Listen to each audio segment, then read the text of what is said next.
Deja vu. Hans vlogs once or twice a week. Hello, my friends. I'm Professor Hans von Puppet, and today I'd like to tell you about a film I just saw, the new Tom Cruise movie, Edge of Tomorrow.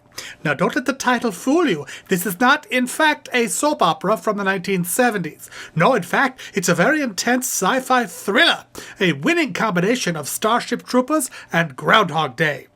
Tom Cruise is terrific in it, Emily Blunt is gorgeous and deadly, as usual, and the special effects are fantastic.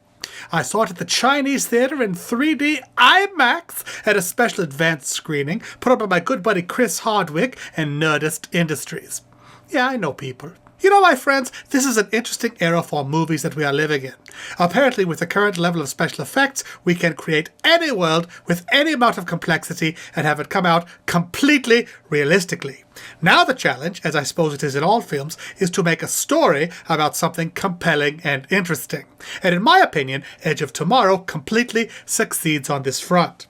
On one level, it's sort of like a video game, where the hero is a high-tech soldier with lots of crazy weapons all over him, and every time he dies, he sort of respawns to play the game over again and see if he can get further toward his goal. But on another level, it's a classic hero's journey, where Tom Cruise's character has to transform from a cowardly, smarmy PR man to a real world-saving hero. Okay, synopsis. In the credit sequence, we learn that the Earth has been invaded by awful aliens. We never see them at this point, we just learn about it through news reports, interspersed with Russian dashcam videos of that meteorite that hit last year. Apparently these aliens are really tough customers. We finally see them during the big invasion scene, where our boys are invading Europe, just like back in Normandy. They're very hard to make out and they move extremely fast, but once we get a good look at them, we see they are kind of like giant electric wigs that tumble across the ground, attacking the soldiers and tearing them to pieces. Imagine a giant electric dreadlocks streaked with blue light like you see in video games, indicating energy. And these nasty critters can burrow up through the ground and take you by surprise. But the real reason the aliens have been so successful, besides being extremely nasty, is they have the power of time travel. They can just reboot and restart the battle and refight it as often as they want until they succeed. That is, until Tom Cruise's first battle. He manages to do something that gives him the same power. Now every time he gets killed, he pops back to the moment when he first woke up on the army base as an unwilling recruit. And just like Bill Murray in Groundhog Day, he relives the same day over and over again, getting better and better at it, learning strategies, meeting Emily Blunt, enlisting her for help, and, this is not really a spoiler if you've ever seen a movie before, pretty much winning the war single-handedly. Oh, I guess it is kind of a spoiler, but I didn't tell you whether he lives or dies, did I? And do they kiss or not? I'm not saying. Anyway, besides all the wonderful action and violence and special effects and movie star charisma, this movie is also really funny. And you would never know it from the commercials. Sure, global world war with millions of casualties, but there are still many, many hilarious moments.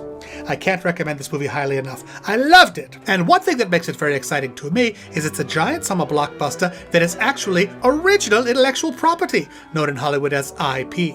It's not a sequel or a remake or a reboot or based on any kind of best-selling novel. It's a completely original story. Well, not completely original. I mean, we've seen aliens before, and invasions, and time travels, and heroes overcoming adversity, but it's a bona fide piece of new science fiction. Sure, like all stories, it's distilled from every other story, but compared to another Spider-Man, or another Godzilla, or another Transformers, it's a real breath of fresh air.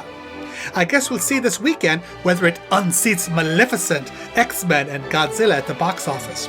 The Fault in Our Stars might make a better date movie, but it's sure to leave you emotionally wrecked, so bring your Kleenex for that one.